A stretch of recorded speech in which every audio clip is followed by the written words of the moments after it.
Hello everybody, welcome to DRL TV. I am your host James Bendoff. Joining me in the booth tonight is Taylor Butcher Benjamin and Ben Izenga. How are you guys doing? I'm doing pretty good, James. We got quite a race tonight as a brand new surface here at Texas Motor Speedway. Turns 1 and 2 is banked a lot more than it has been in the past, and I could throw a real curveball into these guys if they're not careful getting into that corner, because it's a pretty narrow groove. But you and I were in the Grand National race, Ben, and it's kind of the same way last night as it is for the trucks, wasn't it? Yeah, 1 and 2 is pretty. It looks really wide. It's a lot wider than 3 and 4 for sure, but the actual racing surface itself is pretty low down on the track. It's tough to fit 2 wide, let alone 3 wide there. So later on in this race, if we get late race restarts, things like that, it's going to get pretty hairy for the.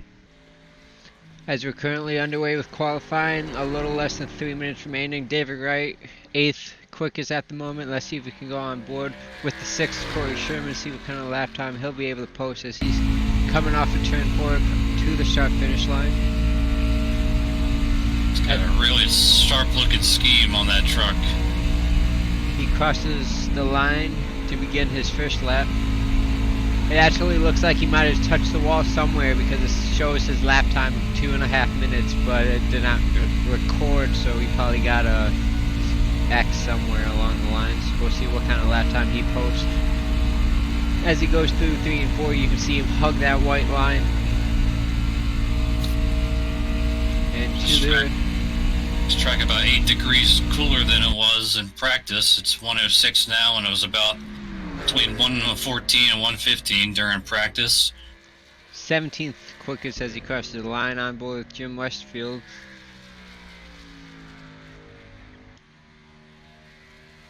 Starting his first qualifying lap of the night. Made his 2020 season debut last week. Had a very solid race, had a shot at winning as well. Right now, Austin Collins and Jared Rogers, they were first and second in practice, and now they're first and second in qualifying, the 2 teammates over there at what's their team called? Highwaymen Motorsports, that's right. 16th quickest for Jim Westfield.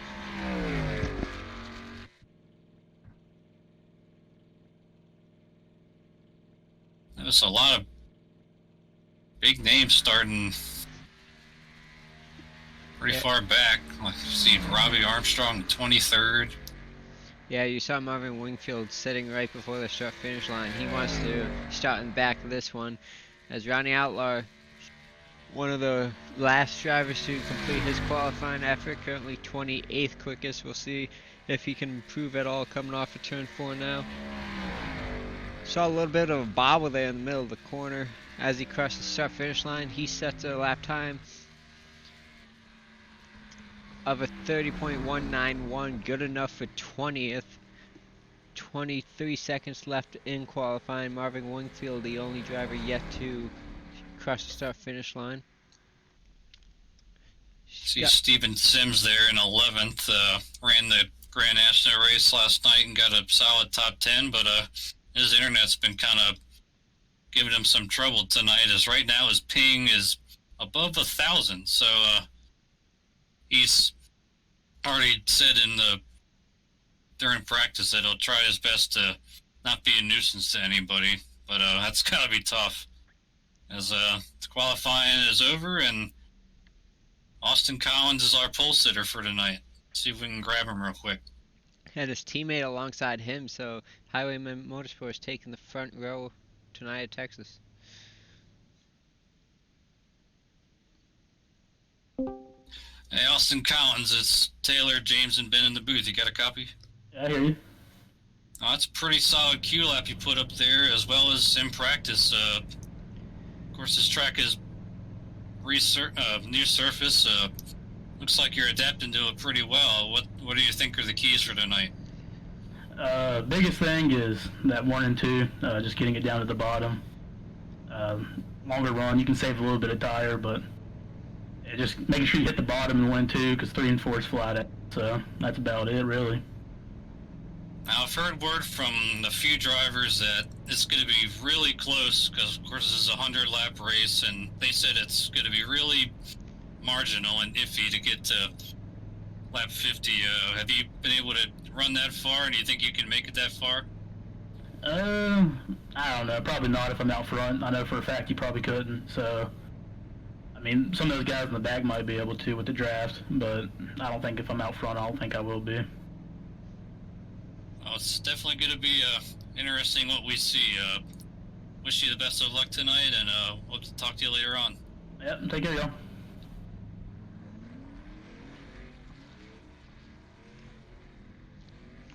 That was Austin Collins in the 98. His teammate Jerry Rogers starting alongside him in the 9. As we take a look through the rest of the starting grid, Adam Purcell rounds out the top 10. Steven Sims and Adam Free 11th and 12th. Hayden Askey with a pretty good start here tonight at 13th. Dustin Eichert alongside him. Terrence Ney 15th. Cody Barber 16th.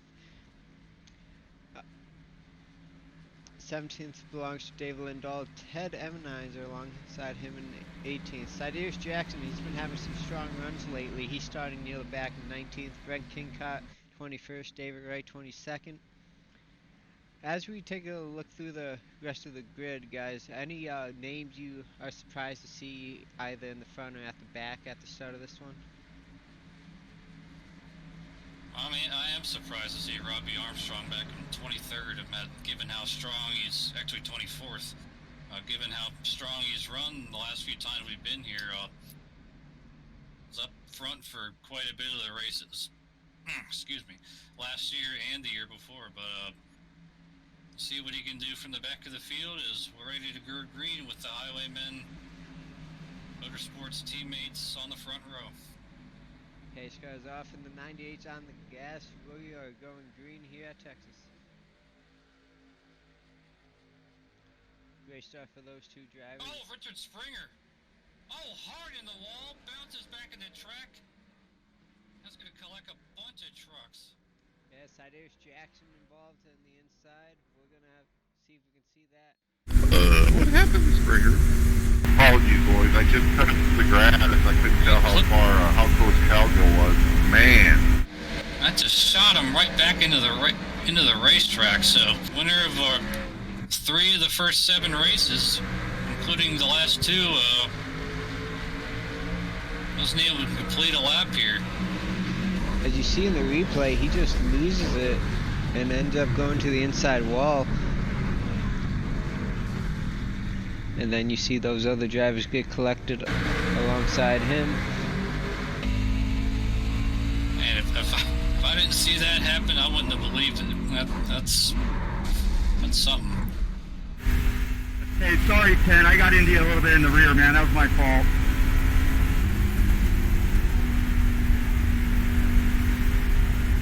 Do I have damage?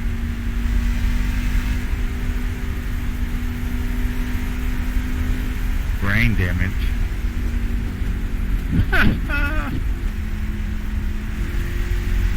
Springer probably has brain damage after that crash. Springer had brain damage before that crash. Forcing the 85 to tow. That's just a lucky guess, Marvin. Well, South Park's taught me anything. The dumber you are, the faster you're going to be. As we come back to the live feed, you see the pace car bringing them down to turn 1. Alright, guys, I wouldn't have believed that if I didn't see it, I wouldn't have believed it. But anyway, the Costa was brought out by 21 flipping the grass and spinning it down towards the inside wall and ricocheted back into the track. So unfortunate to see early on, but hopefully this next restart will be better. Of course, the DRL will go to the 21, although it's kind of not a moot point right now because a lot of his trucks destroyed as well as a couple others. I think the key is going to be saving the tires.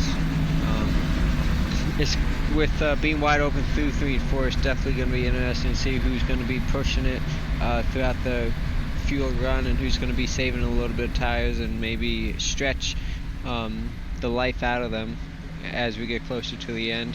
Try to make it a one-stop race versus a two. And with it being wide open through 3 and 4, something I noticed last night and throughout the week running these Texas races is that it's a lot easier to push these tires too far in 1 and 2, just because you have to make up for the ground that you might have lost in 3 and 4 since it's wide open. You don't really have any options on the rest of the track to make up some ground. His pace car lights are off. We're double filing it up once again.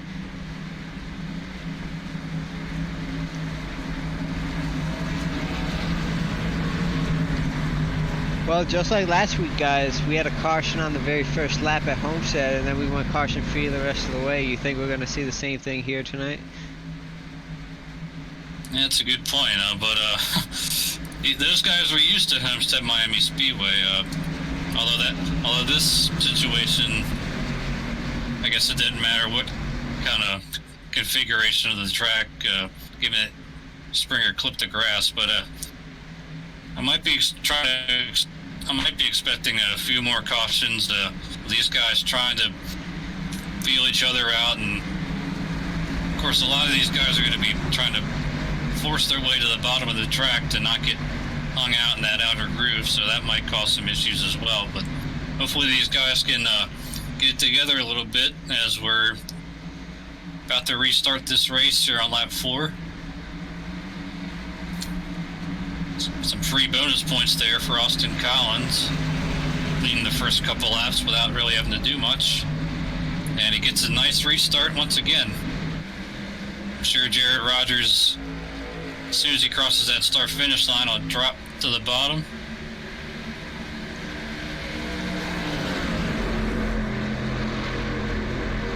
Kind of a strung-out restart through most of the field. Yeah, I think these guys are going to take it a little bit easier now as we see single file through the top 7. Back in 10th place, we got Adam Fury, Daniel Holloway, Adam Purcell battling together. A little wiggle there by the 58, forced Holloway up high a little bit, but they single filed out now as they cross the start finish line. This track is cooling down even more so. It's actually down to 103, and I would expect it to probably continue to cool down as we're about 5 p.m. sim time.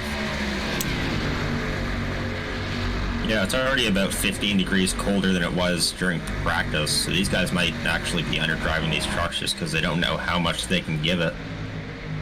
I mean, especially, as you know, Ben, I mean, these trucks and the Grand National cars, I mean, they're so on edge at the beginning of the run because, I mean, you just have so little grip until the tires get up to temperature and you can finally give, go all out.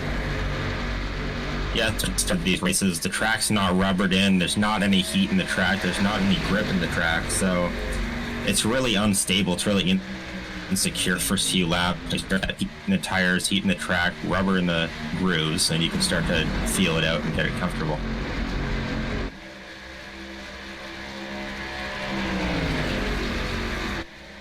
See Adam Purcell make a pass there on Corey Sherman.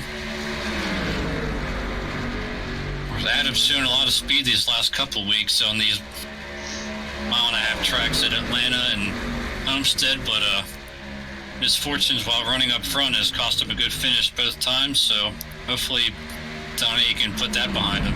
Battle for the lead, Jarrett Rogers all over the back bumper of his teammate Austin Collins. Then right behind them in the 31 is Patrick Cowgill.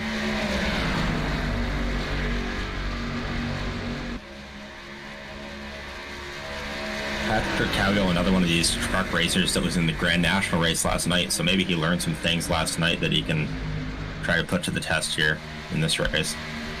Yeah, he too ran a pretty solid race, I believe finished in the top 10. Of course, didn't make it past lap 1 last week at Homestead, which cost him the point lead. Yeah, hoping to get it back now as Chris Springer ended up wrecked. I believe he took over the points lead with his win last week. It's been a weird common occurrence this season. Whoever has been in the points lead seems like they lose it the next race. Oh, got big checkup over here in turn 1 and 2. Corey Sherman. Oh, look at that move by Terrence Sine. Daniel Holloway with some rear damage now. Let's see if we can see that move by Sine. Going down into turn 1. Trying to avoid his teammate Adam Faree all the way down by the inside wall, but that began with Sherman and Holloway. Looks like Doesn't look like Holloway touched her. Oh, caution's out on the racetrack. Not quite sure where. Looks like up high in turn 2. It's like Hayden Askey. Whatever that is. Yep, Hayden Askey and Ronnie Outlaw. I feel like I just got turned in there. Was I wrong? Was that my fault? Yeah, I believe you come down, bud, but I don't know.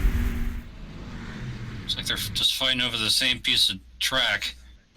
Yeah, and that's something that we saw last night. We saw throughout the week. These guys, it's a lot easier to drive it in further when you're on the bottom. You have to check up a little bit sooner on top just so you can get the car turned. So there's a lot of dive bombing going on and things like that just happen. The guy on the top will wash up a little bit, or the guy on the top will come down, or yeah, and they just end up fighting over the same piece of real estate. Yeah, it's definitely a close call. The 16 looks like he was trying to get down to the bottom so he can make that arc through 1 and 2, and the 51 just had that more speed, and he was already on the bottom trying to protect his bottom lane.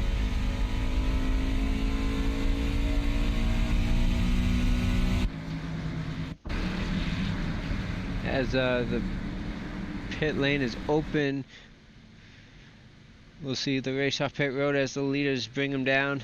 Austin Collins leading them all. I don't believe anybody stayed out. As you see the pace car go through the screen and nobody behind him, so indeed all 30 plus drivers have decided to pit. And this certainly is helping the guys, although we do see some strategy. Looks like Patrick Cowgill wins it off pit lane.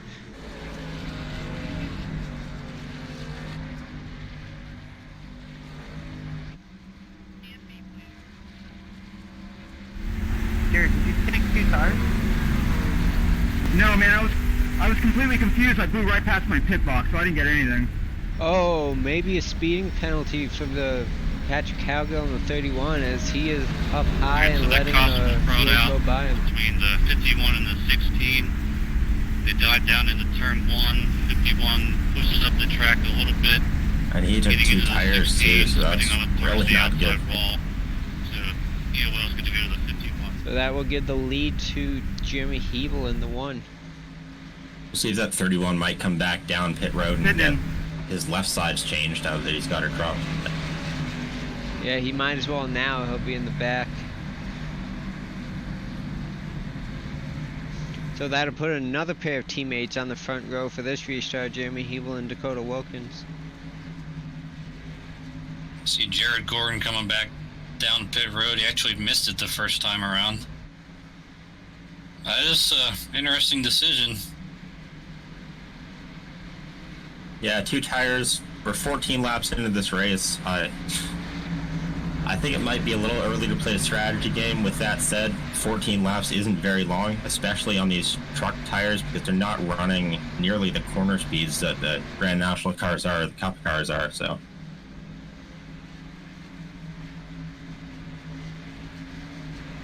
I guess if now would be a good time to see if it works or not instead of later on when it matters most.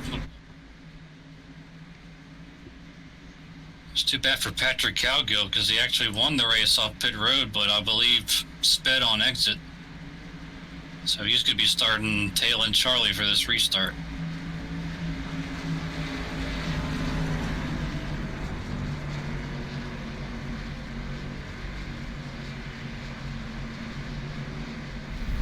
Dakota, just to let you know, you just flipped on your hood for us.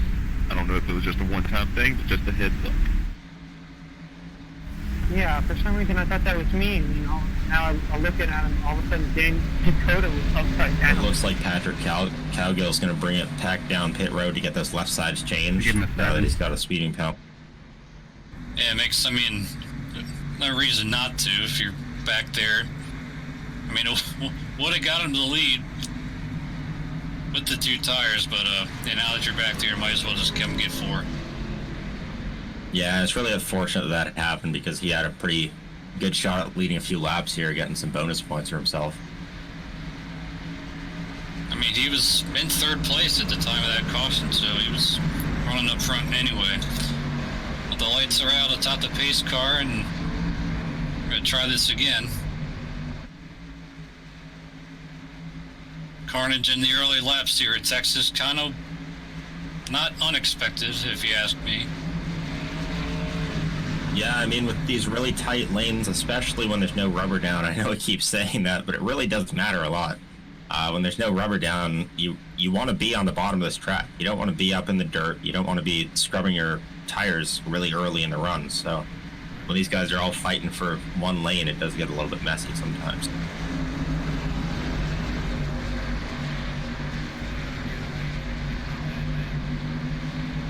Jeremy Hebel, he used to being up front and leading these DRL truck races. Of course, won at Daytona, or won at Daytona, actually 2 of the last 3 years, but been part-time so far to begin this season. But he and his teammate Wilkins lead him to the green, and he gets a good start. Wilkins easily clears Collins to come down.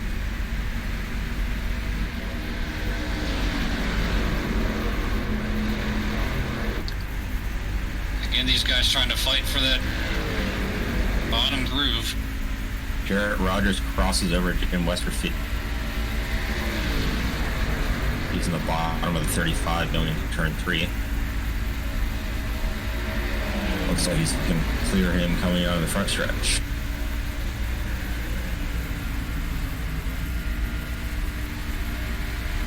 I do like what I see from most of these guys. They are starting to kind of get single file and try to click off some laps. Yeah, about the top 15 single file out. You see Craig Meyer, the first one, double file. Well, now you got David Wright in the 42. He's looking at the inside of Marvin Wingfield. Looks like Westerfield back. Oh, as they touch a little bit, he and Jarrett Rogers able to complete that pass. That was for the 4th position. Looks like Corey Sherman might look to the outside of Purcell. He's gonna hop back in line. Now he's gonna. Oh. Little block there sends the 58 off the track. Looks like 2 drivers will be able to get by him through one corner. That's Corey Sherman and Terrence May. Meanwhile, up front, here comes Austin Collins underneath Jeremy Hebel, and easily retakes the lead. Looked like Hebel might have let him go there. Probably a smart idea.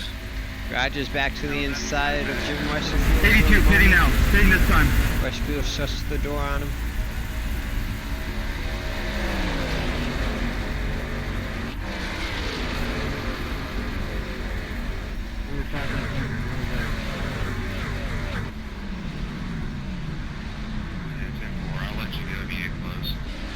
Jarrett Rogers really closes the gap on Westerfield that time in turn 2.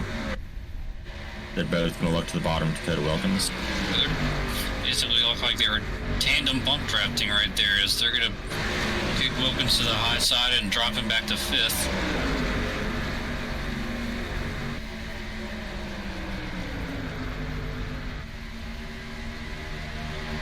Meanwhile, Richard Springer and Sidarius Jackson still under repair after that crash right at the green flag.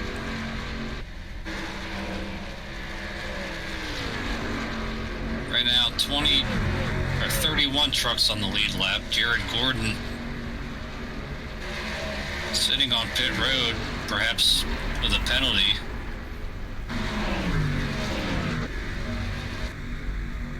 He's gone 2 laps down now.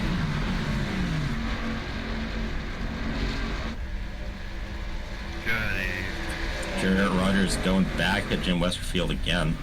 Yeah, it's a great battle. And behind him, Sherman and Wilkins.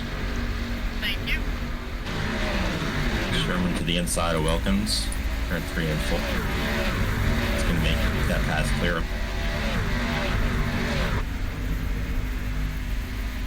And Westerfield to the inside. Yeah, Westerfield again. He's going to be able to clear him and take that second spot as Jerry Rogers is now to the inside of People. A lot of jostling in the middle of the field between Marvin Wingfield, David Wright, and a few of these other cars, trucks. Dustin Eichert up in the top dozen.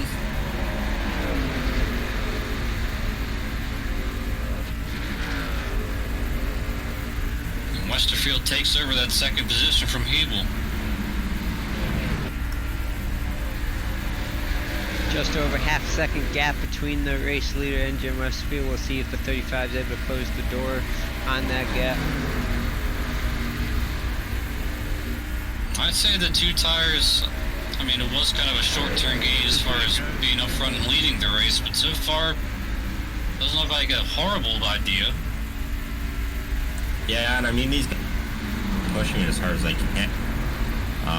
It might just be a good idea for them to fall back and save what they do have and then try to be there at the end when it can. Rogers gets around Hebel, that is for the third position. We are a quarter of the way complete here at Texas for the Dynasty Racing League Truck Series.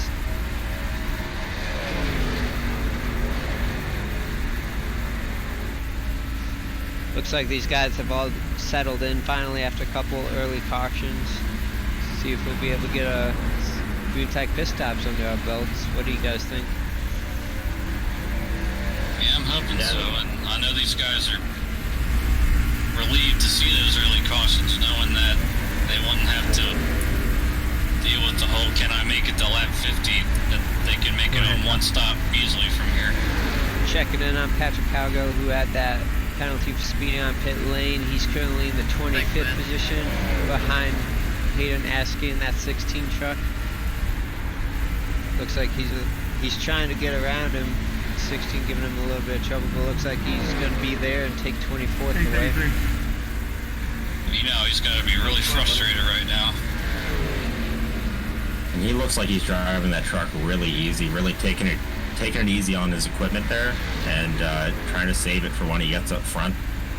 Eventually through all these slower guys. I mean, he's definitely proved that he's got a lot of speed here. It's just, I mean, it'll take him all race long to get back up there, so just might as well just be methodical of where you pass guys and not push the issue too hard.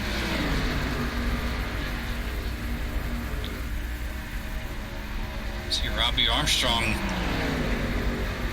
was up in the top 10 for a second, but Dustin Eichert made that pass.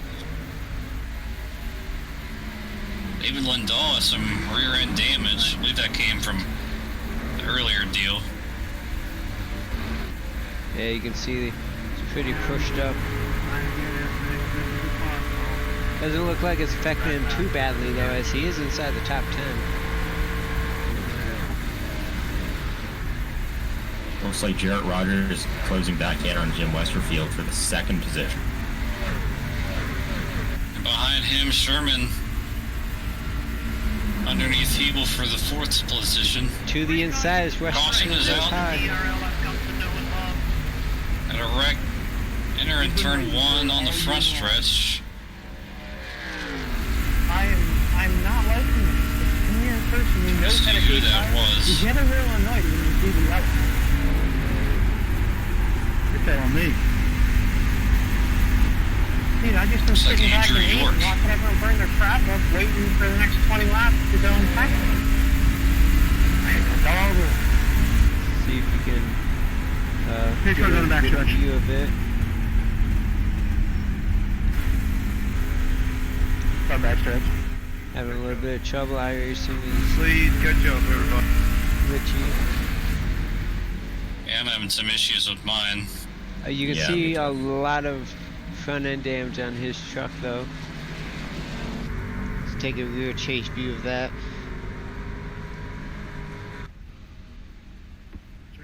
First time we've seen Andrew York in this series for about 2 years. Certainly was hoping for a better result than his return. Austin Collins going to lead all these cars down pit road once again.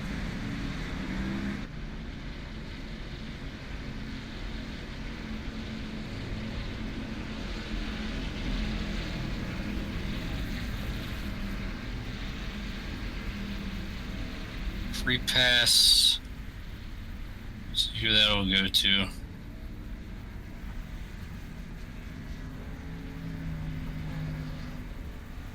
Probably Jared Gordon. It looks like the other two guys that are a lap down are in the pits right now. Yep. So he's going to pass Payne. And Austin Collins in first, out first, but a mad scramble off pit road for about 3rd through 6th right there.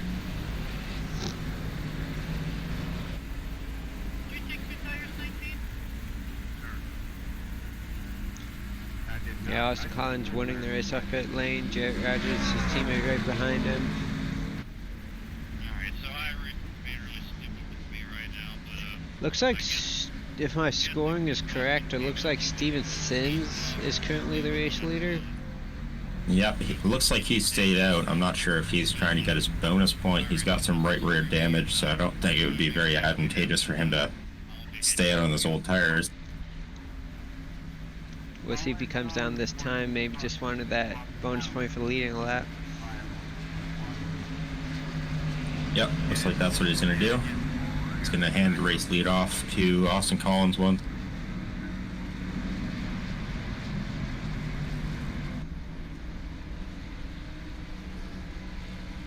So according to some of the race chatter, sounds like Brent Kingcott was the first to hit the wall, and Andrew York got in the back of him. Although it was too bad we won't be able to see it. Steven Sims.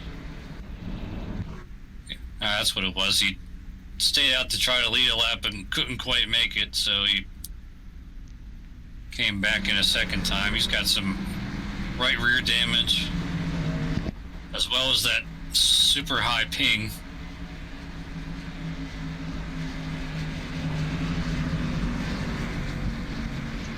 Yeah, I tried one more time to see if we can get that crash video, and I was unable to do so. It's unfortunate.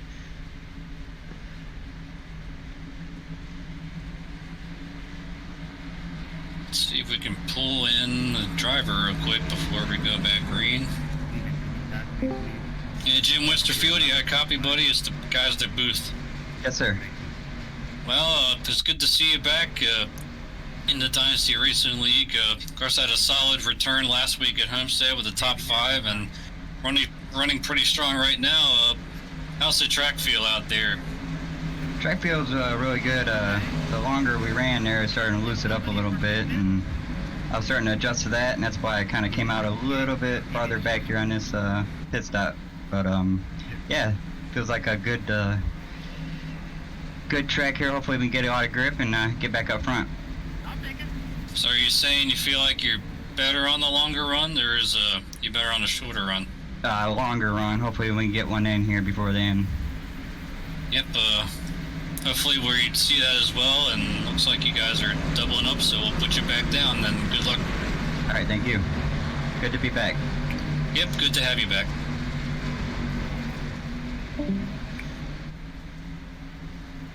Of course, he ran a Cup Series last season, did Jim?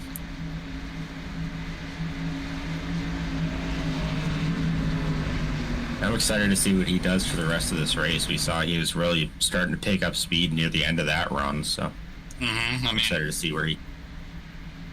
Yeah, it looked like he was in that battle between Sherman and Ebel, but yeah, he made his way up to the 2nd position after about 20-lap run.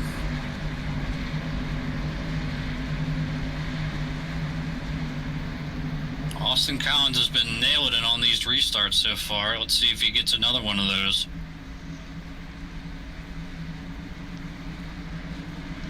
As the pace car is going to duck off.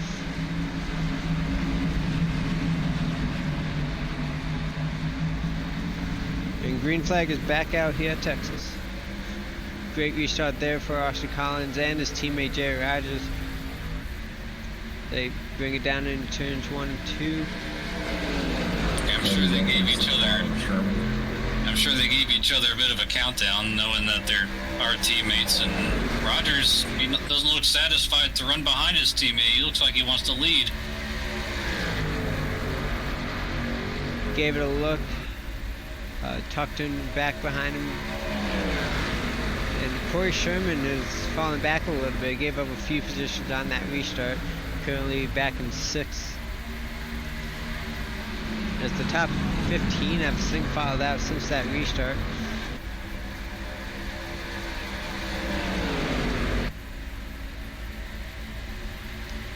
I see just how much grip you lose when you get off that out of the groove right there. David Wright almost pushed up into the wall as he got just about a half truck length out of that lower groove. Oh, got a spin in the back at Steven Sims. Brings out a caution. Steven Sims, who decided to stay out the little at the pit after everybody else restarted in the back. We'll see what happened here. And of course, he's been blanking a lot too, so we might not get a definitive answer, but first glimpse I see him is him up in the second groove and the truck coming around on him. I don't know if he had some help or not.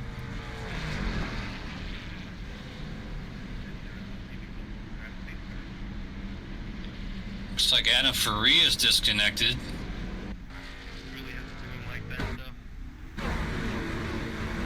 For whatever reason. Yeah, having trouble finding the 45 on the track. His ping has been constantly in quadruple digits, which is a very bad thing in iRacing, but not to mention he has quite a bit of damage on that truck already, and now he has even more. Yeah, you saw him blink out there as he was entering the pit lane. Back to our leaders, Austin Collins, Jared Rogers. They're staying out, along with several other drivers.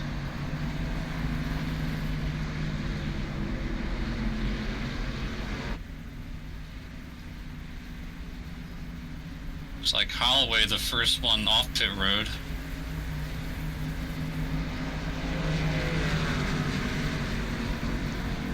So actually, a correction. He actually stayed on the racetrack. He was just down over there. Sherman, the first one off pit road. See Jared Gordon get his lap back again. So now he is back on the lead lap. The 29th position. He had a solid top 10 run at Daytona. Of course, he's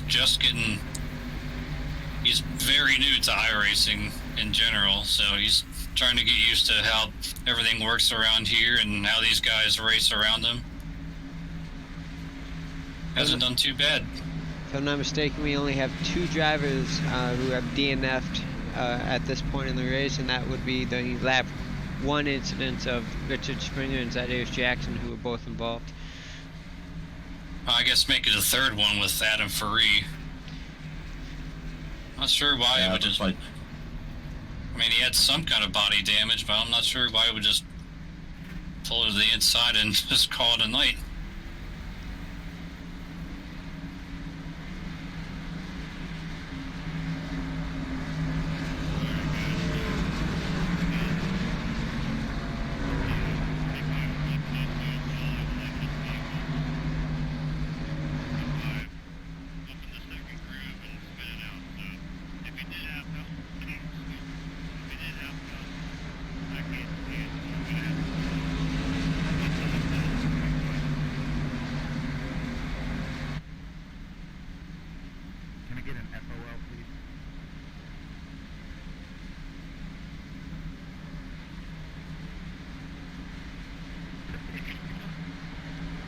Stevenson is back on pit lane as the field should be getting the 1-to-go signal. Will be 40 laps complete when they cross the start-finish line. 83 truck, you're supposed to be past me. It's telling me to stay behind you, man. Okay, it's telling me the opposite. I don't know. Okay, it's got to stay tied now. You all get black, just holler at me and I'll clear And it. these guys are going to double it up as they get the one to go. Say teammates in rows 1 and 2.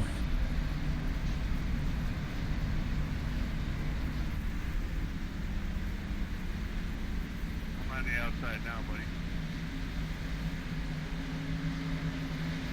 Like some timing and scoring issues in the back of the field. Guys trying to sort everything out.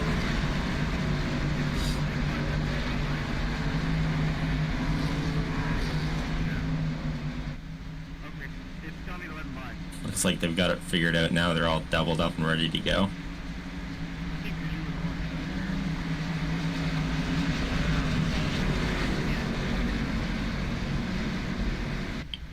Okay.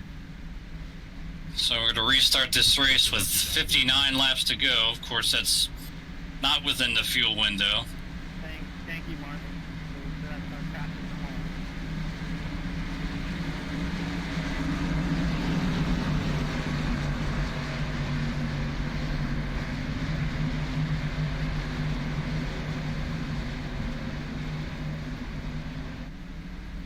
Let's see what happens on this restart again with the two teammates. They've been controlling everything up to this point.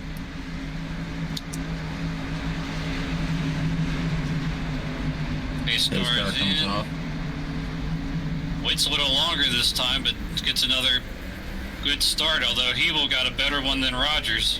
Yeah, Hebel gonna take advantage of that. Going down into turn 1, he's gonna have that preferred line. Might be able to clear the 9. Looks like he will. Dakota Wilkins is gonna stick his nose to the inside of Jared Rogers as well.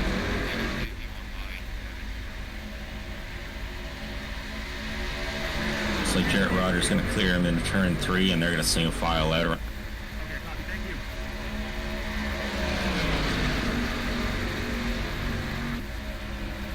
you. It looked like Hebel getting into turn 1 actually got in there a little bit hard and wasn't all the way on the white line, but that kind of played to his benefit because it put Rogers up there and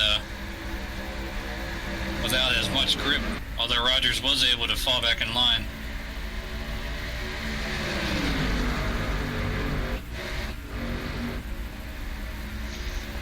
Now it's going to be a 3-truck breakaway. Austin Collins, Jeremy Hebel, Jared Rogers.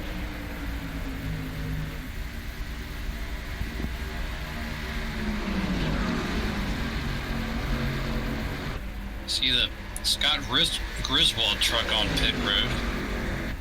6 laps down. Yeah, Scott Griswold making his Dynasty Racing debut tonight here at Texas. Quite sure what's going on there. Up at the front, Hebel not letting Austin Collins get away. He is actually trying to dive underneath them, but not quite enough room. Jarrett Rogers looking to the outside, no. To the inside, maybe? Into turn Does he 3. have the room? He kind of forces his way in, and Hebel gives him enough space to make it work. Hebel's not going to give him an inch in the middle of that turn, though. He pinched him all the way down. Hebel's going to fall back to third position. Robbie Armstrong has charged through this field from 24th starting position up to 7th as we have another caution. Nowhere else I can go. Be our 5th one of the night. Looked like Jared Gordon was up on the fence in turn 1.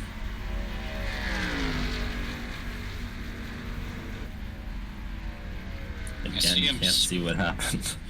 See him wait. I know Irison's having a hard time, but yeah, first glimpse I see him, he's out of shape getting into the corner and slides up into the wall.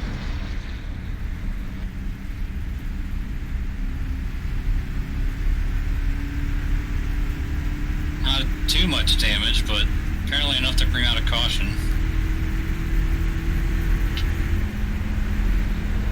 Checking up at 3.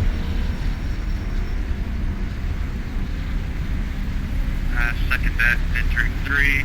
Careful. Checking up into 3. Drop Checking up down into real 3. quick to ask Jared Gordon himself what might have happened there. That was 5 laps in these tires, so I'm not sure if you guys are gonna bring it down to pit road or.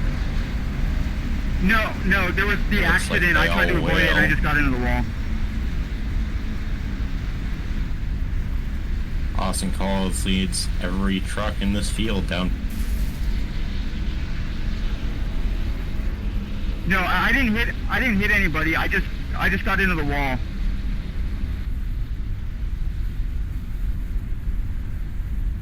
Wait, but I didn't contact anybody. Brother, who you called it? Wait, hey, race control, can you hear me? Race control, copy? Did you forget your meds, bud?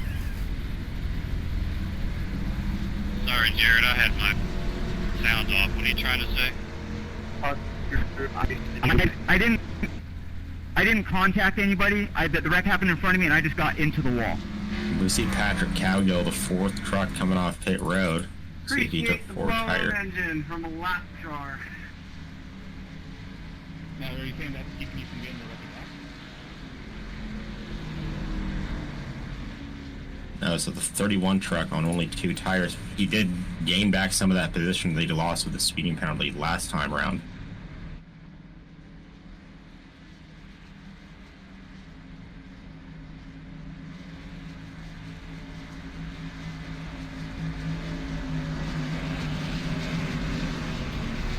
Didn't work last time. Yeah, the 66 drifted up into the 4 on the front straight. Stevenson's going to get him his lap led this time. Just stay up, Steven. He actually didn't get it the first time around when he tried to stay out the first time. Of course, that truck is pretty well used up anyway. Yeah, I dropped down to the DPR booth to ask what was going on and what happened with Jared Gordon. Apparently, something went on with the 66 I had the internet actually fine, but brought that incident on. decided not to work.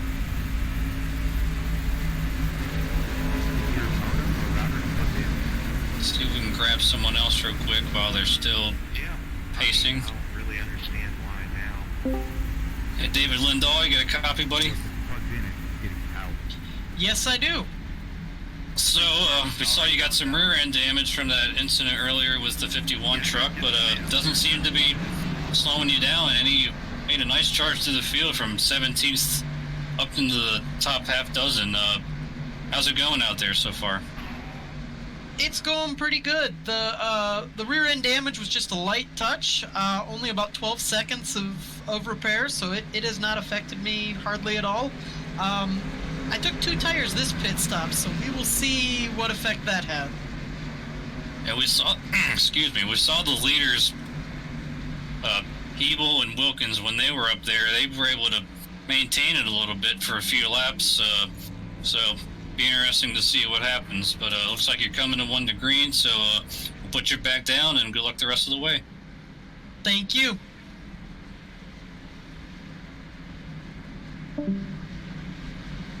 Yeah, so we saw David Lindahl, Patrick Cowgill, and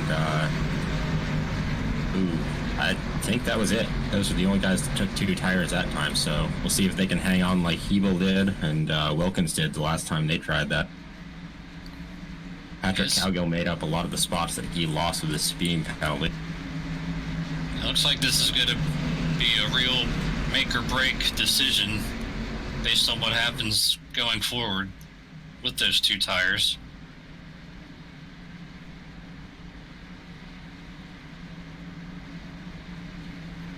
Cross the halfway point this time around when we restart, and that's going to be for the guys that pitted under the caution.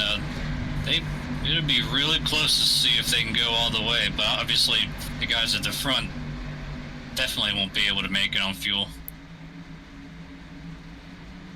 Although they're probably betting, based on how this race has been going, to that we haven't seen the last caution. Pace car's down onto pit road, and there goes the 98 of Collins again with another grid start. Jared Rogers really close to changing lanes there, but it looks like he caught himself before he actually did it. Patrick Cowgill losing the 4th position to Cody Wilkins right off the start there.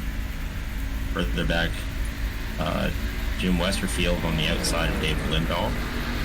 Well, Dustin Eichert nearly lost it in front of Dustin Jones through 1 and 2 that time, and he's dropping way to the back out of 11th place. Crosses the line in 16th. But he definitely had his hands full there.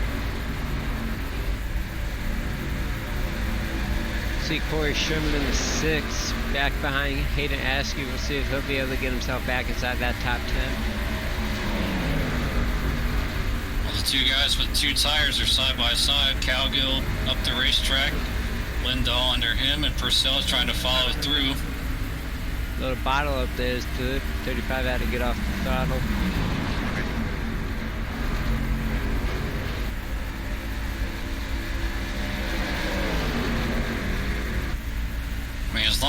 I think as long as Lindahl can keep his truck down the bottom and maintain it for a few laps, then he might be okay.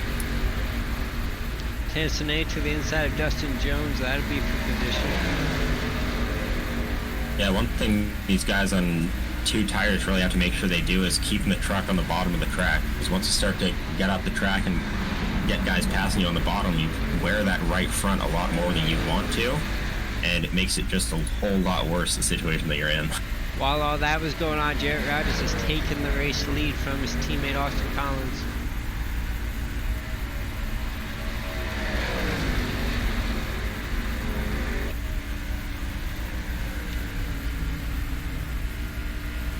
Right now it's the Highwaymen team against FMS team, 1st and 2nd and 3rd and 4th. And they've kind of broken away from the rest of the field as Lindahl's kind of getting swallowed up a little with those 2 tires as Purcell completes that pass. Westerfield gets Holloway. On a big bottle up here, about 14th on back with Dustin Jones and Rod Fosnall and Dustin Eichert in this group. Well, it's been tough sledding for Eichert on this short run here. 3 wide, David Lindahl, Patrick Cowgill, and Daniel Holloway as they go down into turn 3. Oh, this might get dicey. Oh, there they go. Is. They're into each other. Cowgill around. I'll go around. Westerfield did a great job as well as everybody else to not run into Cowgill, but the caution is out for the 6th time today. A few go in the grass, but a great job these guys. We'll go, we will be able to show you this one, so on board with 31 and Patrick Cowgill. We'll see how this happens. 88 hits the white line and goes up the track. That gives the 31 a bit of a run going down the backstretch. Patrick Cowgill to the inside. Daniel Holloway with a great run as well. He's to the inside of 31, makes it 3 wide. And 31 just ended up going up the track a little bit into the 88. Jim Westerfield, what a maneuver, able to get around him. It looked like he was headed right for 31's door, but he made a great move to see if you can see that from on board the 35. We'll see how all this goes down the backstretch. Well, right now, Patrick Cowgill a little unhappy with Daniel Holloway for making it 3 wide, but actually it looks like there's the contact off the actually it looks like the 88 comes down a little bit. And he's able to get right around him. That was a great piece of driving by Jim Westerfield. We saw the 8 truck absolutely pile drive. I think that's the 32 truck, Terrence Nene. Now I'm looking at Westerfield. He actually did contact the left rear of Cowgill's truck, but the damage didn't really show up on the 35 truck. But yeah, you had that regardless, down really nicely. It could have been and should have been a lot worse given where they were in the field. It looks like contact further back was pretty limited, with people slowing down to avoid the wreck, so that's good. Rod Fosnaw staying out to get himself a lap leadless.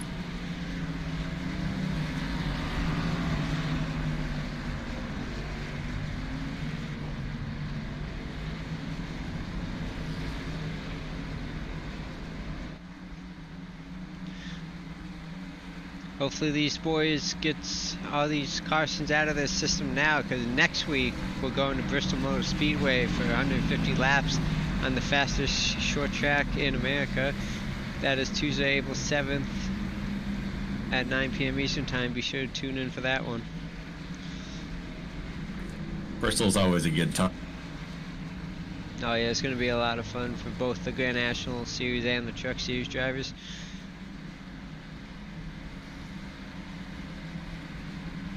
Well, the damage to Terrence and Ace truck is enough to cause him to retire from the event. Yeah, and it looked like the 8 truck probably had his radiator knocked out. He had a very, very, very heavy front end impact into the rear end of that 32 truck. So we'll see if he's able to do it. Going to be on board with the 32 so we can see exactly what happened here. Well, he slowed down and had to move to the right to miss the 31, and the 8 was coming with a big head of steam, and they just both didn't really get on the brakes soon enough. Yeah, you see the 32 jerking it right to avoid the 31, and the 8 just right into him. Yep, and saw the engine smoke come out of the 8 of Immonizer's truck, so his night is, unfortunately, looks like it's been ruined. And that's the kind of contact that you don't want. The straight, blunt front-end contact is the kind that really kills you. So we're about to see it here. You see the 31 and the 88 make contact up ahead. Here comes the 8. Just too much speed and ended up right into the 32. And you can hear that motor expire as they cross the start finish line. We got the 1 to green. All these trucks are going to double up now. This is going to be a hairy restart because we had 5 trucks staying out. Rod Fosnaw, Dustin Jones, David Wright, Ronnie Outlaw, and Jared Gordon.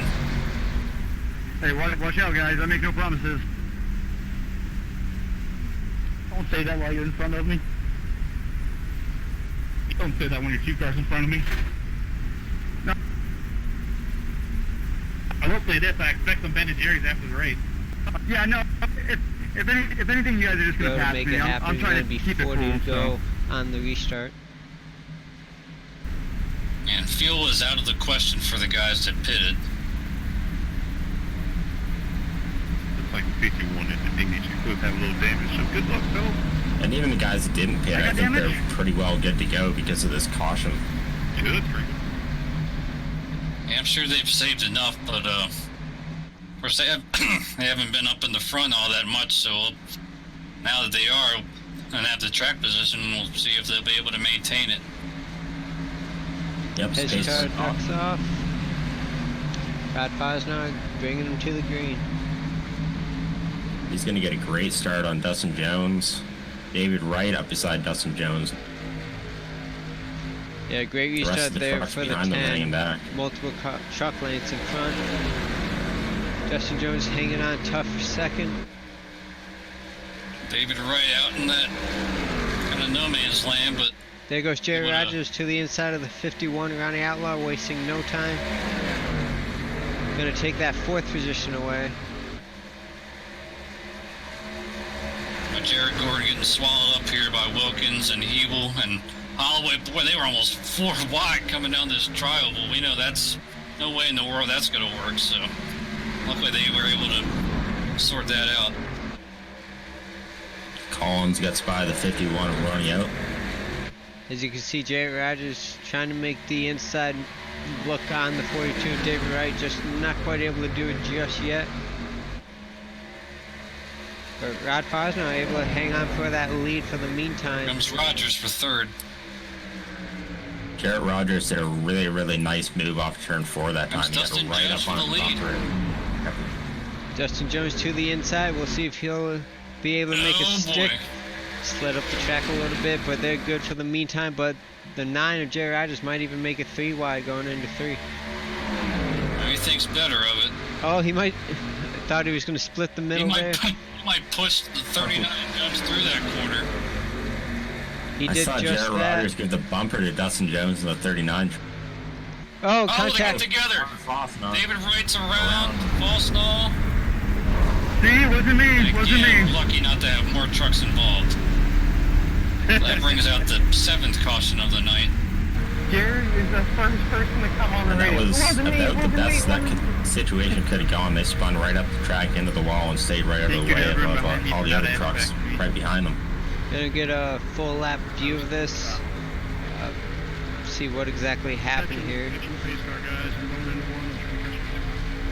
you see the 3 drivers in front of David Wright battling for the lead through 3 and 4? Now, pretty much what I see is Fosno just kind of came right down on David Wright. As Wright popped to the inside. Yeah, there he is, right down the inside, and the 10 came down, crossing the dotted white lines. You can see right there in that replay. And luckily this higher banking, that might have saved a lot of drivers right there, especially Dakota Wilkins. He just barely got by the 10 truck.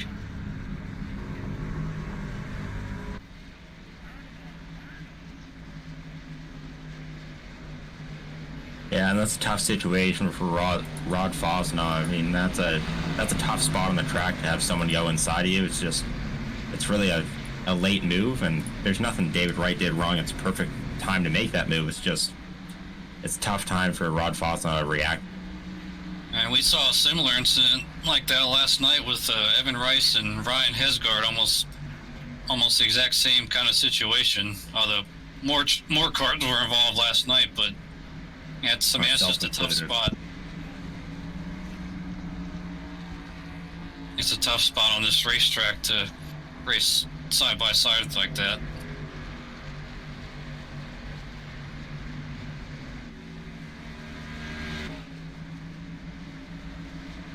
Well, Dustin Jones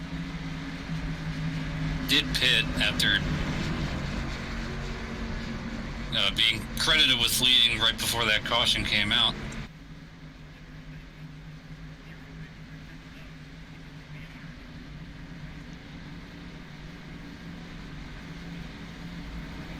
And we saw David Wright with some heavy front end damage with a pretty head-on incident with Rod Fosno, so we'll see if he's able to continue here. One driver to know is Robbie Armstrong inside the top 10 after starting back in 24th. And he's been quietly moving through this field. Haven't really talked about him all that. But we've seen that 3 truck slowly climb the leaderboard.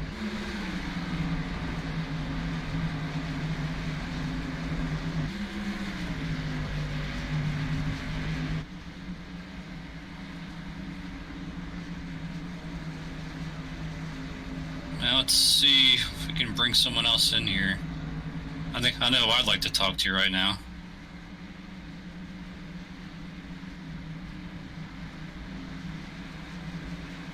Let's see. There he is. What? Hey, Dakota Wilkins, you got a copy? Yes, sir. Well, first off, how's the heart rate? Oh, it's pounding. It's very high right now. Yeah, it was a really close call right there, as I made quite a move to get around that wreck. But they kind of looked like they did the same thing you and Jeremy did early in the race with 2 tires, but it looked like it didn't quite work out as well for them, but you were able to make it work. Tell us how you were able to make it work. Yeah, with this setup, at least me personally, I think it's a little tight. So, taking the 2 tires, it made it looser for us, and I know I'm not as fast as Jeremy or Austin or Rogers, but And I felt like it loosened up the truck a little bit and made it a lot easier to drive. So I just didn't have to work as hard to get the turn or anything like that. So. Well, that was going to be my next question, whether you feel like you have anything for these leaders or not. I'd like to think I do, but I don't know. We'll see how it plays out. Crazier things have happened, so we'll see. Like you've seen throughout these 2 years in this league, you know anything can happen with these guys. So we'll see what does take place, and you got it's like 32 laps to try to get it done. So good luck. Thank you.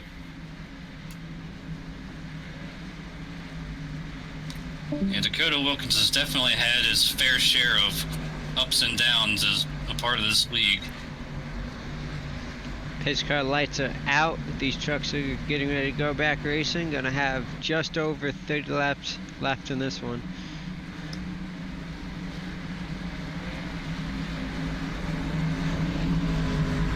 Another truck slowly walked into the top 10. Craig Meyer in the 25 truck.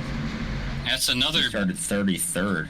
That's a teammate too, Wilkins and Hebel, and yeah, he's done a nice job of slowly, methodically dodging trouble and keeping that truck in one piece. And same with Marvin Winkfield. He's started in the same row as Meyer, started 34th, and he's up in the top 10 as well.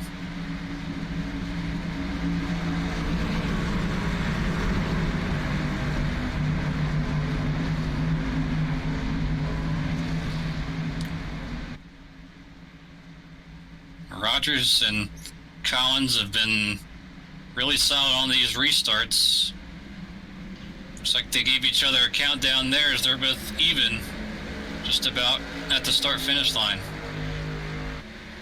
Yeah, we'll see what happens going into one. If the 98 is going to tuck in, looks like he will. Ebel not able to, though. Yeah, that's Adam Purcell to the inside of that one truck.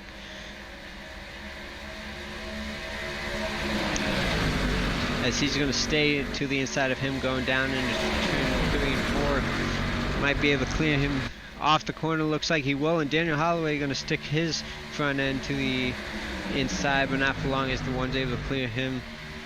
Top 10, single filed out again. Robbie Armstrong right in front of Marvin Wingfield in that 19 truck. Well, Wilkins said he's not sure if he has anything for those top two, but he's all over the back of Austin Collins.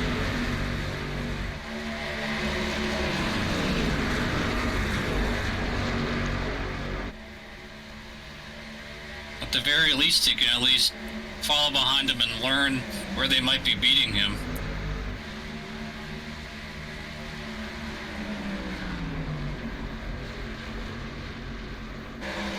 Here it's single file all the way back to about the 15th position.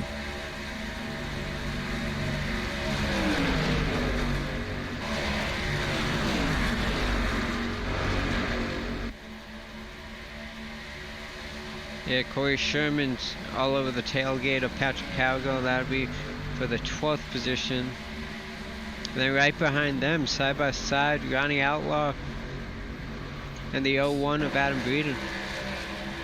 That's a solid recovery for Patrick Cowgill, at least up into the top 12 after he was spinning out a few laps ago over here in turns 3 and 4 with David Lindahl.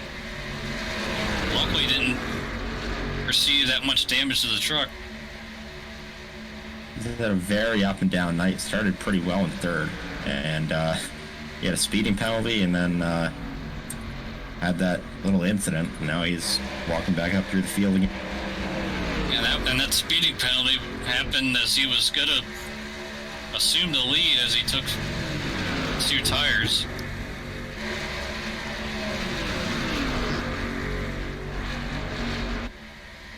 Dakota Wilkins starting to put pressure on Austin Collins in second place. Yeah, this is good up at the front. Yeah, 3-truck battle. We'll see if that'll open the door for Adam Purcell to add his name to the mix.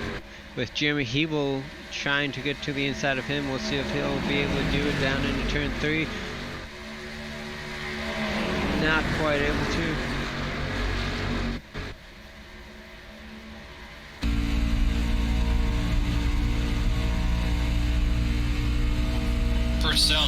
really needs to close this out with a good solid run.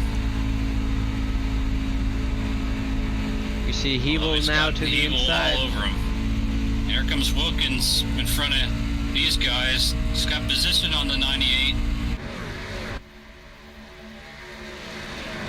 And well, look at him wheel that thing on the bottom on the white line, and he's got him clear.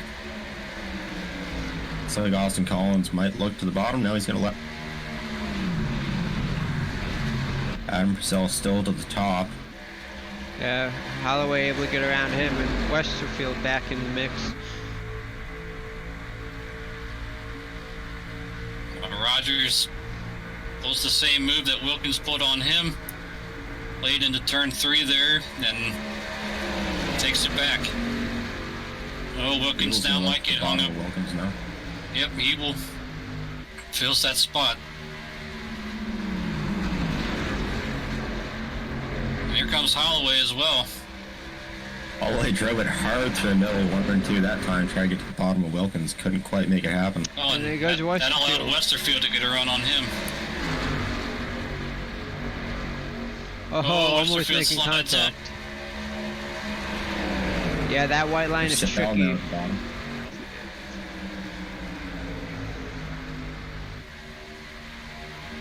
Westerfield able to clear him, putting himself in the top 5 position.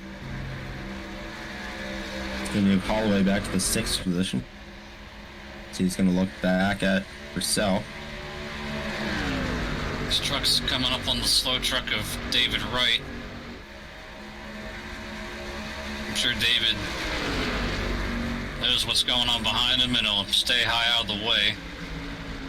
It's another benefit of the higher banking here in Texas. You have lap trucks that are damaged and slow like this. They have more room to try to stay up high out of the way.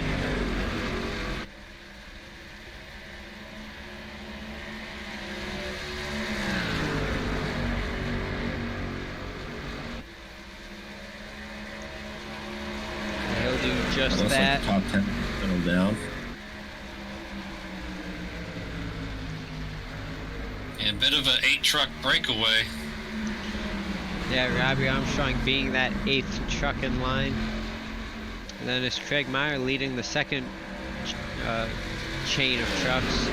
Him, Patrick Cowgill, Dustin Eicher, Corey Sherman, and the 19 of Marvin Wingfield. I knew that Robbie, even though he qualified back in 24th, I knew he would find his way up to the top 10 sooner or later. And now under pressure, teammate Austin Collins all over Jarrett Rogers for the lead with 20 laps to go. Also going to be a dogfight to the very end because these 4 trucks up here, well technically these 5 trucks up here, they've shown that they're the strongest 5 trucks in this race. And Wilkins trying to poke the nose around Hebel, but not able to get it up there. When we talk about the conditions of this track, is it's now 6 p.m. sim time. It is down to 92 degrees. After practice, it was 1:15.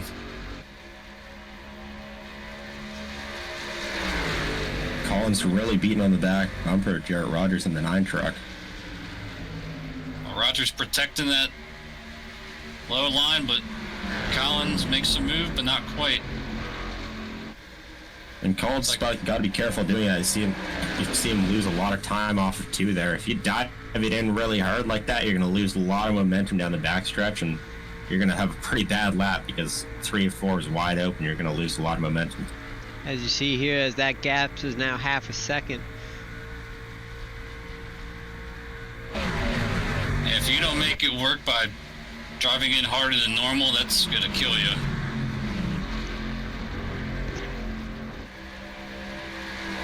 Collins is going to look to make up that time again. Take another shot at Jarrett Rogers. I mean, he's still plenty close enough. He just, I'm sure, took note that the last move he made probably wasn't the best idea.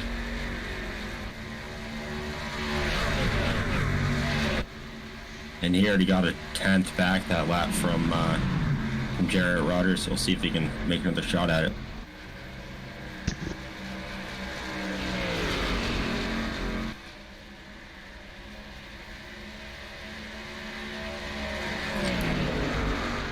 Adam Purcell just got around his teammate Daniel Holloway for 6th place.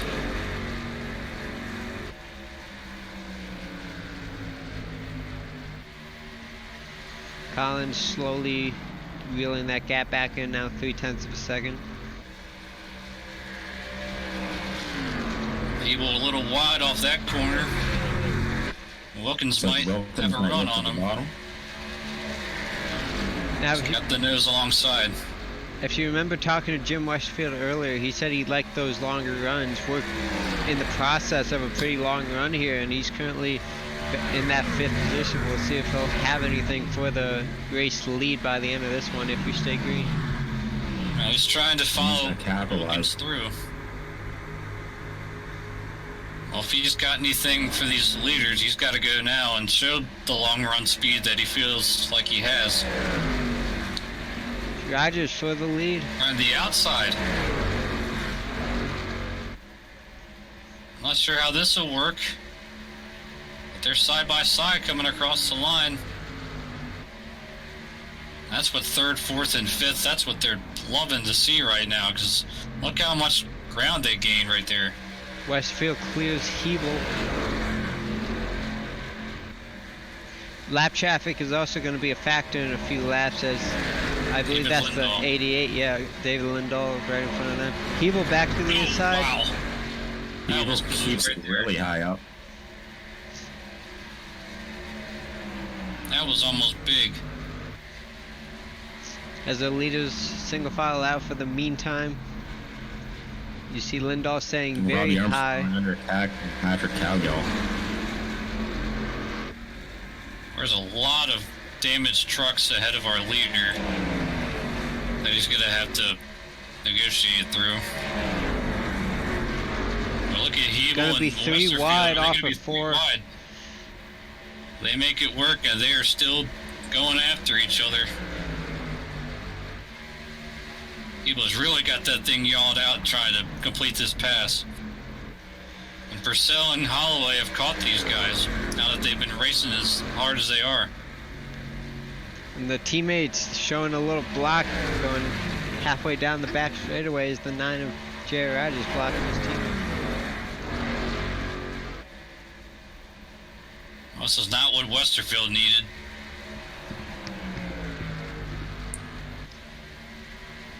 We have 10 laps Hebel's to in go. clear game of the 1. Now Adam Purcell to the inside of Jim Westerfield. I wonder if Jim might have used his stuff up a little bit with Jostle in there with Hebel.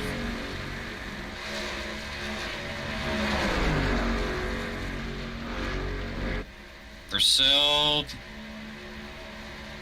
clears the 35 for 5th place. And now he's going to go after Hebel for 4th. It's the Oh, two he drove it hard into that corner. Two teammates have Holloway, about a and half Purcell. second gap over Wilkins. And Is then Holloway going to take it 3 wide? Well, looked Thought like he about it. was, but thought better of it. these 4 trucks battling like this is making it. Purcell really close to Hebel. I thought they were going to door slam each other that time. They got as close as you could get without touching each other. With no caution, it's going to be a 3-truck race to the end. With Wilkins barely hanging on to the front 2. Westerfield finally gets himself down to the bottom. He's Yeah. trying to stick his nose under Hebel. It's going to make it work. Hebel really pinched him down. Yeah. That was quite a job by Westerfield to get that truck turned through the center and stay off the 1 truck. Yeah, Hebel and Westerfield have really been going at it. It's been hard racing, but it's been clean racing. I'm not sure what went on with Marvin Wingfield, but he made a stop under green from 11th place, perhaps needing a splash of fuel, so... Yeah, his pit time was 2.5 seconds. Austin Collins back to his teammate Jarrett Rogers. We have 5.5 laps to go. So how into the wall in the Oh! back. Daniel Holloway. Smack that outside wall. Yeah, he hit it pretty hard. You can see the damage he got. Looks like he got into the dirty air of Peebles' truck. Yeah, a lot of right front damage. That's going to open the door for Patrick Cowgill to take 7th place away. Oh, into the grass. Didn't give him much room there. Now up front with these teammates, as Wilkins looks like he's not quite able to stay with them. They're going to catch some lap cars, so we'll see if those guys come into play. Yeah, they've got Jared Gordon, or Sidarius Jackson rather, and William Wingfield right in front of them, as they're now 4 laps to go.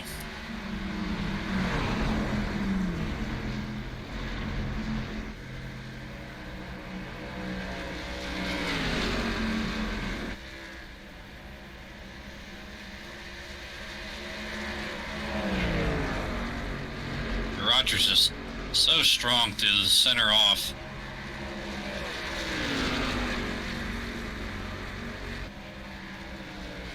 It's time by 3 laps to go. Both of these drivers looking for their first win of the 2020 season, and this win will potentially lock themselves into the playoffs. Sidarius doing a great job moving out of the way.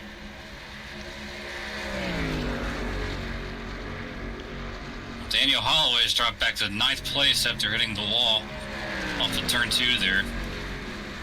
2 laps to go. If they can make it around one more time without a caution, the race will be official. I'm not sure Rogers or Collins is close enough to Rogers, unless Jared makes a mistake. Oh, there's the caution. Not what those guys wanted to see. Oh man, there's 2 guys at the front. So Marvin Wingfield. Oh my. Yeah, it was Marvin Wingfield. Is again iRacing glitching out, but yeah. Last thing I see is Marvin Wingfield stuck at the infield fence in turn 1.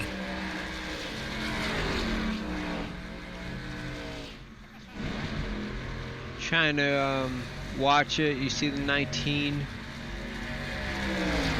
behind the 16. We'll see if we'll be able to see what happened.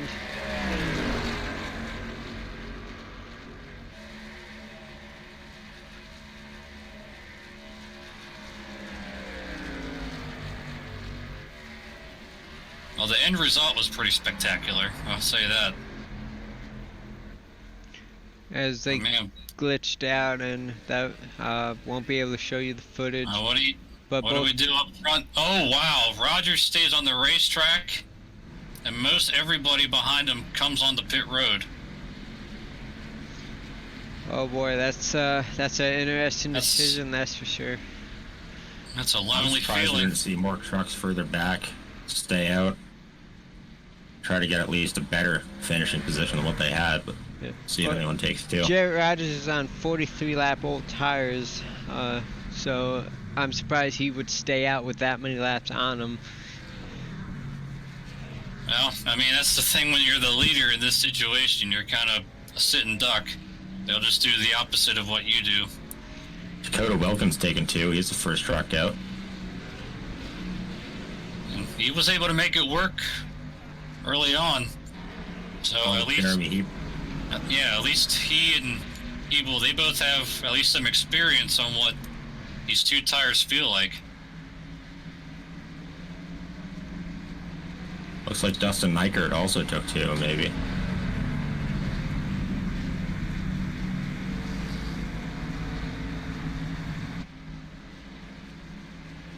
Now, while we have a quick word, let's grab a quick word with Driver right here.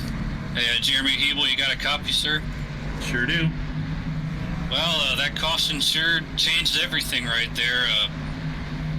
How about the decision by you and Wilkins to go with 2 tires, and it might benefit you given that Rogers stayed out? Yeah, it's going to be a gamble one way or another, but figured we gotta do what we gotta do here to get the best finish, and a lot of things could play into this. We don't know if we're gonna make it around to complete all these laps or whatnot. So I'm not running for points, so it's not a I'm willing to gamble because I don't really have much to lose. But Dakota decided he was gonna go ahead and gamble too, so I guess we'll see how it shakes out for us. So, and you're starting on the outside. Do you think you're at a disadvantage on this restart? Especially if Jared starts on the inside, that means that you'd have to start behind the 51. So, would you rather be on the inside than the outside? Yeah, I think I would. So, it's all going to depend on how this restart works here. If I can get down to the bottom, we'll probably be pretty good. But if I can't, definitely going to have my work cut out for me. Well, all I can say is it's going to be exciting regardless, but it might get hairy at the same time, so we'll put you back down and good luck here. All right, thanks. So Jared Rogers and Ronnie Outlaw are going to gamble and stay on the racetrack for a green-white checker finish. And remember, we get 3 attempts at this. That is correct. 3 attempts. Attempt number 1 coming up. The pace car lights should be going out. Jared Rogers, Ronnie Outlaw on these older tires. Ronnie Outlaw is actually on 8-lap fresher tires than Jared Rogers. I don't know if that'll really make any difference as both drivers are over 35 laps on their tires. And then you got the fresh tires of Dakota Wilkins, Jeremy Hebel, Austin Collins, Jim Westerfield. I'm interested to see how Dakota Wilkins can do. He was telling us earlier about how he liked a looser truck and he felt like 2 tires gave him that. So that might just be playing to his advantage on this short 2-lap stint. And I'd imagine he'd be able to get past the 9 truck and the 51 truck pretty easily. So we'll see if he can hold off the faster trucks. But we'll see how he can manage these slower guys too. I'm sure that he is definitely enjoying the fact that he's on the inside for this restart. Unlike his teammate, but we know anything can happen here.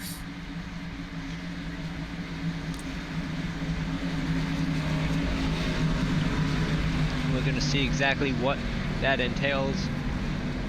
The big loser on these pit stops is Adam Purcell, as he was running 4th at the time of the caution, and he's going to restart in 9th. But it's time to settle it here in Texas.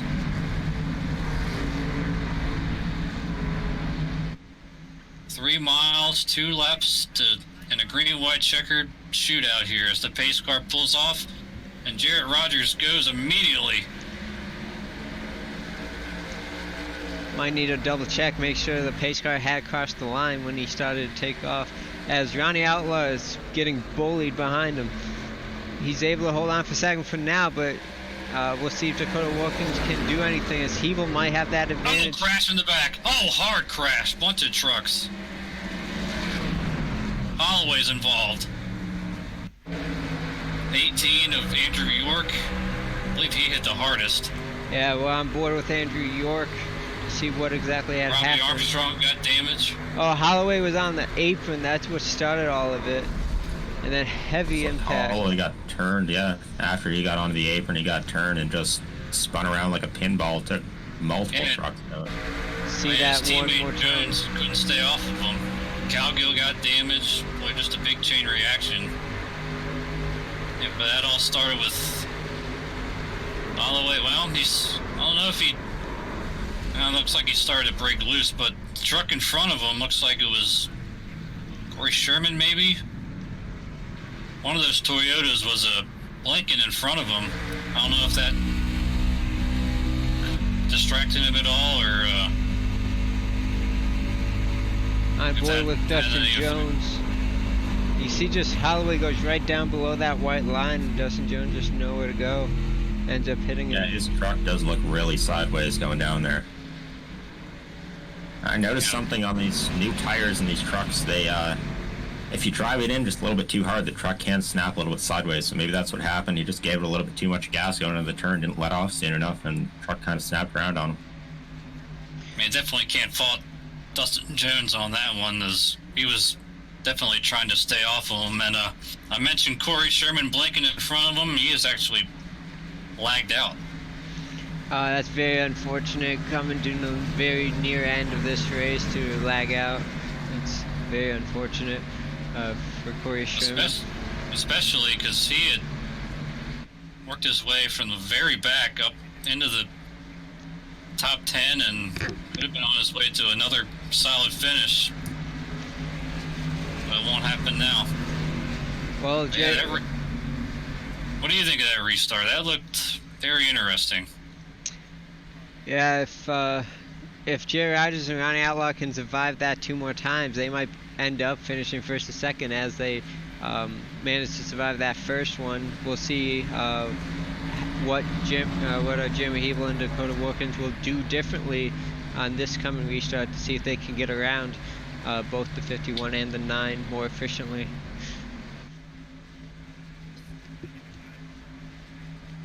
I'm sure guys from the second row on back wasn't expecting him to go that early.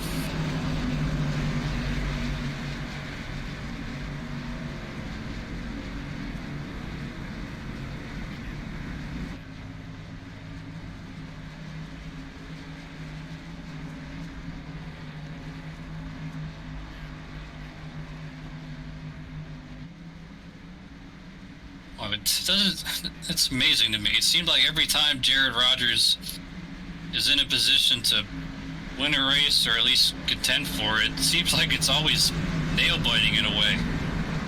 Remember last year at Kentucky and a few other times over the course of the year. And then, of course, at Talladega when he won in the playoffs and advanced to the next round in a must-win situation. Literally made the pass right at the last second.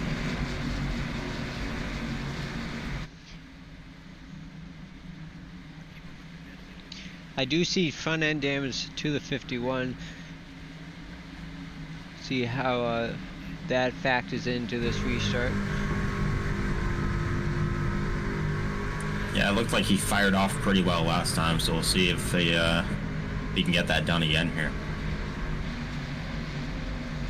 Well, the 2 FMS trucks actually have switched positions. This time it'll be Hebel on the inside and Wilkins on the outside. And the 51 truck does the same thing this time. This might play into the hands of Dakota Wilkins. We saw the 51 kind of blocking that bottom lane, so definitely held the 44 truck back last time.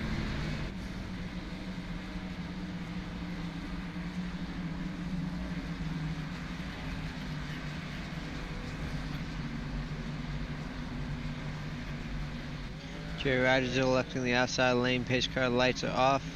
Gonna attempt our second green-white checkered.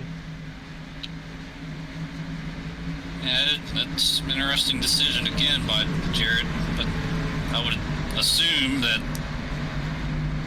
Well, I think that's just another telltale sign that he'll probably go pretty early, because I'm sure he'll want that bottom groove getting down into turn 1. Yeah, and this might just be a plan of have that bottom lane blocked off so that everyone's got to pass the 51 on top, and he can basically set a roadblock there for everyone. Yeah, that's what I was thinking. Just kind of use that 51 as a bit of a pick for Hebel and Collins. And as long as that 9 truck can fire off fast enough and clear the 51 into the first turn, he's working that plane out perfectly. If he can't pull that off, then he's certainly...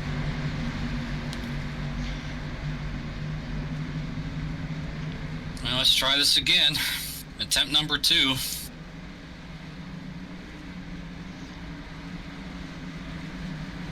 What will we see this time as pace car ducks off? And there's Jarrett going really early. The 51 spins the tires. Wilkins clears the bottom lane by a lot. And that really, another spin in the back of the field, a truck through the grass.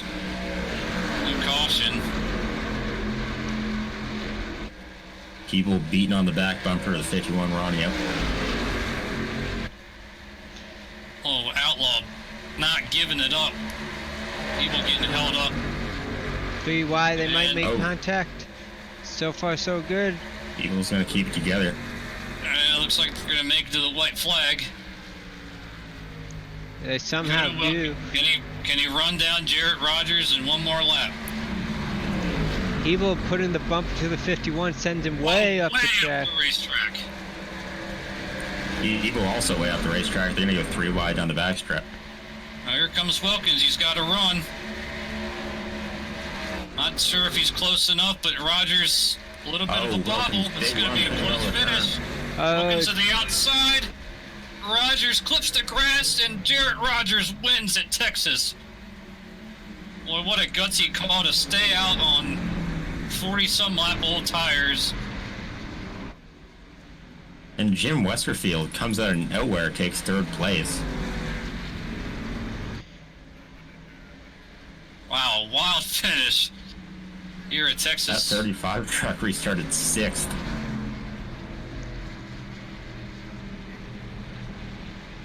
Oh, Cody Barber getting the top 10 and 7th. I don't think we've mentioned his name all night long. Dustin Eichert up to 6th. Craig Meyer started 33rd. Well, how about Jarrett Rogers, though? I mean, I thought that he was in trouble when he stayed out, but he played those restarts perfectly. Although if he had one more lap, he might not have been able to hold off Wilkins. But what a terrific job, and he's burning him down on the front stretch as well he should. He did a terrific job using that slower car Ronnie Outlaw to his advantage, blocked that bottom lane, and I'll give it to Ronnie Outlaw. He did a fantastic job at keeping his position there. Outlaw was able to still finish 10th, so it was definitely a net gain from where he would have finished if he didn't stay out. Yeah, super dinged up truck, really old tires. He was doing a really good job for the first lap there before people got tired of him, and he did a really good job of holding this. Let's pull in our race winner, Jarrett Rogers. I'm sure he's going to be smiling from ear to ear right now. Jarrett, you got a copy, bud? I got you loud and clear. Boy, I'm sure that was one gutsy call, I must say, to stay out on 40-some lap old tires while everybody else, except Ronnie Outlaw, came in the pit road. But I think there's restarts. They really, I think, were the key to being able to put just enough distance between you and Dakota to have enough for the win. Great job, man. Yeah, I appreciate it. I knew if I could get somebody, just one person to stay out with me, I had a chance. I'm just glad it worked out the way it did. I'm sure you would have definitely preferred the race not to have a green-white checker, though. Oh, yeah, absolutely. If me and the old teammate could have came home 1-2, I'd have been way happier. But that's just kind of how it goes sometimes. I had a bad feeling if I'd have go, something was going to happen, and sure enough, it did. Well, I mean, you never know how these Dynasty Racing League Truck Series races end. Going back to last year, how many wild finishes you were involved in, but you get it done here tonight, and that's got to be feeling pretty good going into Bristol next week, knowing that not quite as much pressure to... I mean, I'm sure there's still pressure to perform, but not as much as far as the points and all. Oh, yeah, absolutely. It feels good to go ahead and start basically get locked in mostly. Just got to be sure to have not too terrible finishes, and we'll be all right. Definitely release the pressure for sure. Just got to get my teammate up here with me now. Yeah, you guys did a terrific job last night, although I'm sure Austin would have liked to have finished higher than 4th. But any shout-outs you want to give before we let you go celebrate this win? I just got to thank you guys for putting on the streams and whatnot. I appreciate JP for putting on the league and whatnot. And, of course, a shout-out to my teammate. We had some good practice this week. I knew he was fast. And honestly, he was probably faster than I was. And just didn't work out the way we wanted it to. But at the end of the day, it was still 2 top 5 finishes for Highwayman Motorsports. And definitely something to hold your head up high about. And how do you feel about the Bristol half-mile high bank track next week? So that'll be exciting. You know, I actually had a little bit of speed there last year, so it's going to be interesting to see how the new setups they are this year work on it. So I'm kind of interested to see how it goes. And we're certainly looking forward to the next week at the Last Great Coliseum. So congrats once again, and we'll see you next week. All right, appreciate it, guys. Have a good one. I mean, Jarrett's shown how strong he is on these 1.5 mile tracks, and got the job done tonight. I'm sure Dakota Wilkins, he gave it his all. Just needed about one more corner. Dakota, you got a copy again? Yes, sir. Man, just ever so close, but I mean, that was quite a gutsy call by the 9 truck to stay out, and I thought you honestly had the advantage given how you had taken 2 tires earlier in the race and knew how that felt, but just so close from getting the win tonight. Yeah, I figured Jarrett would have been fine staying out. I knew Ronnie, he was going to be a sitting dunk since he couldn't control the restart and all that. And with how the first restart went when they were on old tires, I saw the outside line kit kind of stacked up. I was like, I hope Jarrett starts on the outside, and thankfully he did. Otherwise, you'd be talking to Jeremy and not me right now. Yeah, that whole deal on the first green-white checkered, I thought it was going to play to your disadvantage, but with Jarrett taking the top on the second attempt, it actually helped you out quite a bit there. Yeah, definitely. I was able to go exactly when he went and didn't have to worry about another car, trying to figure out when he would go and stacking up the field. So definitely worked out for me in the end, and congrats to Jarrett. He's a good guy, and him and Austin, we work well together. So if I couldn't win it, if one of my teammates couldn't win it, I was happy to one of them won it. Well, pretty solid night overall for FMS, as I know he got kicked back to 8th, but Craig Meyer comes home in 9th as well. Got any shout-outs you want to give? Yeah, you guys for doing the broadcast. JP, DRL is a great league. I love it. My teammates, Craig, Jeremy, Jay, Dougie, those guys are great, and we come out here, have fun and all that stuff. Everyone in my streams, gonna be saying some weird names because these are their Twitch names, but Mama, Muffin, Pyro, Obsolete, everyone who, is in my chat supporting me and cheering me on. And I didn't get the win, but I got second, so I hope you guys are happy with that, and I love you all. You certainly put on quite a show, and by the way, anyone not on Twitch